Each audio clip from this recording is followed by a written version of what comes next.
The next important topic dealing in network layer is called quality of service. QoS, as it is popularly written in short.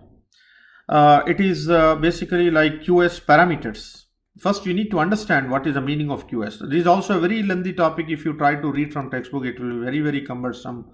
So, as I said earlier, once again, I would like to remind to you that in this presentation, I would give you the main essence of it. Then later you can give a reading from the textbook, and then you can take the notes of for the PPT, and that's it. You can elaborate on that. That is the right way of approaching for this subject like networks, which is having a very, very huge content. Right? If you try to read the textbook, almost the whole textbook is there in the syllabus, which is difficult for you to read. So follow the approach which I'm explaining. It is unlike like operating systems or data structures or algorithms. A lot of theory is involved, a lot of terms are there, a lot of terminology is there, a lot of concepts are there. So it is invariably very difficult to remember everything. So follow the guidelines what I am telling so that you can score well in the exam. To understand the meaning of quality of service, I just give an example. I give an example from my side. When I was head of the department in my ex-college, we were planning to take internet service from some internet service provider. So when we are taking the internet service provider will basically submit a form to us asking us QoS parameters, like what kind of service you want and what kind of quality you want. So they basically make us sign something called service level agreement, which will contain QoS parameters. Like we say, our college timings are from 9:30 a.m. to 4 p.m. And say, for example, we are taking 100 Mbps bandwidth. Then we would say that as per our contract, during this duration of time on all working days, we want uninterrupted supply of 100 Mbps. Maybe before 9:30, maybe after 4 p.m. we can have some bit of relaxation. But during this time, essentially, we want full guarantee of 100 Mbps. That is a service level agreement that we basically use. So on bandwidth, we can have quality of service negotiation. We can have service of negotiation on reliability, and there are several other parameters I'm going to show. So that is called quality of service. So what kind of service, what kind of quality of service you expect from the vendor, that is called quality of service negotiation. So like that, while we want to establish a communication link between two hosts, then there is something called option negotiation. So as part of option negotiation, we can negotiate about the quality of service parameters, what kind of values we want for variety of applications. So that is the essence of meaning of quality of service. So let's go straight away to the PPT to understand the finer details. The techniques that we looked at in the previous sections are designed to reduce congestion and improve network. Of course, QoS also will lead to reduction because congestion also become one parameter of quality of service. There are applications and customers that demand stronger performance guarantees from the network than the best that could be done under the circumstances. Especially like multimedia applications often need maximum throughput. Email, I need not use heavy bandwidth consumption. So what are the different ways to provide quality of service that is matched to application and maximum latency to work? As an example, look at this, some of the examples of applications. What kind of QoS requirements do they have? The parameters of quality of service are reliability, delay, jitter. Jitter means some disturbance, bandwidth. Like email application, we want high reliability. We never want email to be lost. Delay may be low. I mean, if there is a delay in reaching the mail, there is no much issue. If there is a jitter, there is no issue. Bandwidth consumption, I don't require heavy bandwidth, so low consumption. But when I'm transferring the file, reliability should be high, delay may be low, jitter may be low. Bandwidth consumption, I want much bandwidth, more bandwidth for file transfer. Otherwise, if it takes less bandwidth, if less bandwidth is provided, then that may not be desirable. Web access, high reliability. Medium delay, not low delay, medium. I mean, delay should not be more. And then jitter should be low, all right, and medium bandwidth consumption. So like that, remote login, audio on demand, video on demand, telephony, video conferencing. So we specify these quality of service parameters at the time of borrowing these resources for my different applications. Okay, there is a term called flow. So you need to understand the definition of that flow. A stream of packets from a source to a destination. Stream, a group. A stream of packets that gets transmitted is called a flow. Maybe 1,000 packets. or maybe 2000 packets, 100 packets, something like that. The needs of each flow can be characterized by 4 parameters: bandwidth, that means what bandwidth they are going to consume, what delay they are going to offer, how much jitter they can tolerate, and what is the loss that we can have, toleration of loss.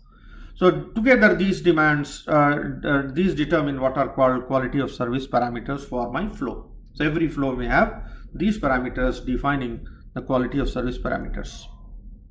So essentially there are 4 issues to be addressed to ensure good quality of service. What applications need from the network, what are the different applications, how to regulate the traffic that enters the network, how to reserve resources at routers to guarantee performance, and whether the network can safely accept more traffic or not. So these are very, very important questions to determine the quality of service. A lot of discussion is there in the textbook. You can go through that. That is very easy to follow. It is just like reading a novel. You can do that. This I don't recommend you to read. So you can ignore these 2 topics, integrated services and differentiated services. They're not that important from my perspective. But however, if you want to know, you can just give a reading. But primarily, this is not priority wise. Okay. What type of integrated services, differentiated services, as an extension to quality of service parameters. Okay, just to make you understand a couple of more things of quality of service algorithm, there are 2 popular algorithms. One is called leaky bucket and token bucket, which can be used to regulate the traffic in the subnet and ensure my quality of service. Traffic shaping is a technique for regulating the average rate and burstiness of a flow of data that enters the network. That is called traffic shaping. The goal is to allow application to transmit a wide variety of traffic that suits their requirements or needs. Like that may include some burst, have a simple way of and useful way to describe the possible traffic patterns to the network. So to basically negotiate this or to obtain this, we have 2 popular algorithms that you might have studied in the lab also for the practical implementation. One is called leaky bucket and the other is called token bucket. 2 commonly used traffic shaping techniques to regulate the traffic, to regulate the flow so that the quality of service parameters are justified. Okay. They are very simple to understand. Perhaps I don't have to tell. Like you first understand logically by means of this diagram. Now from this tab faucet, I can input the data at whatever rate I want. I can have faster rate of data. This is a leaky bucket. This is the bucket which has a leak here. So this leak will guarantee that the water droplets are put out from the bucket at a constant rate. So no matter whatever heavy rate the input is, the output is regulated. Policed by means of this leaky bucket. So this idea, like in the same way, whatever rate the host is sending the packets to the router will output the packets onto the subnet, onto the communication lines at its own rate, and therefore make sure that the subnet doesn't get congested and maintain the quality. I hope you get my point. So that is the algorithm of leaky bucket. Okay, like that. The same thing, the same diagram now. The host is injecting packets at a very fast rate or irregular flow, unregulated flow, but here it is regulated flow. That means I have an interface here in the form of a bucket.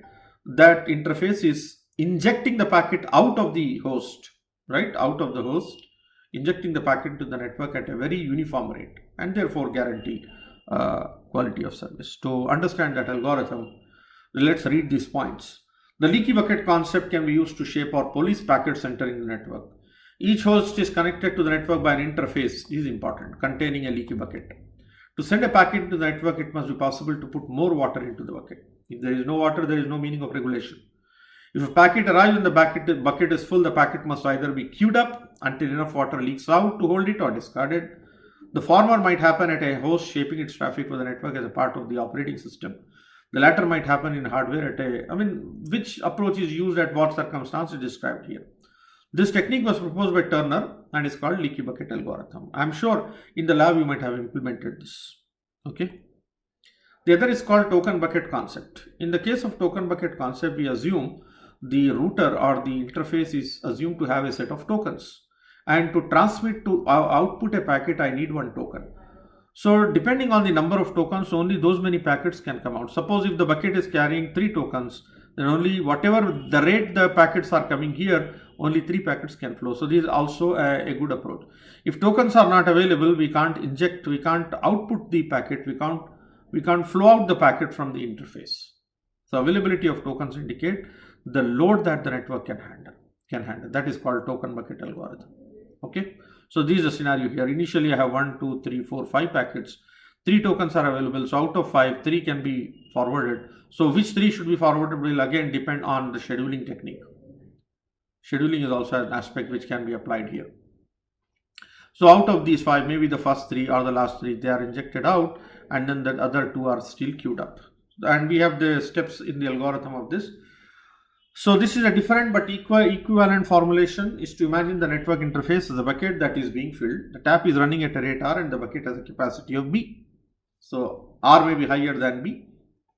Now to send a packet, we must be able to take water or tokens. So water here act as tokens, as the contents are commonly called, out of the bucket rather than putting water into that bucket. No more than a fixed number of tokens B can accumulate in the bucket, and if the bucket is empty, you must wait until more tokens arrive. So this algorithm, very simple, is called token bucket algorithm. These two algorithms are very interesting to simulate in your lab, and I'm sure the lab instructors might have given you the necessary instructions, procedures to simulate token bucket and leaf bucket algorithm for regulating the traffic in the network or regulating the flow of traffic in the network, basically solving the problem of congestion and also achieving quality of service. So these two topics, quality of service and congestion, primarily are associated as such, right? They are related to each other.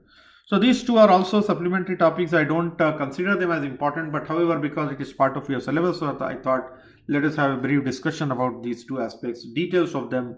There are a lot of details available with a lot of examples quoted in the textbook. You can have a comfortable look at both of them. But from the examination perspective, whatever is required, I have discussed in these videos. You can follow it and prepare accordingly and do well in the exam. Okay.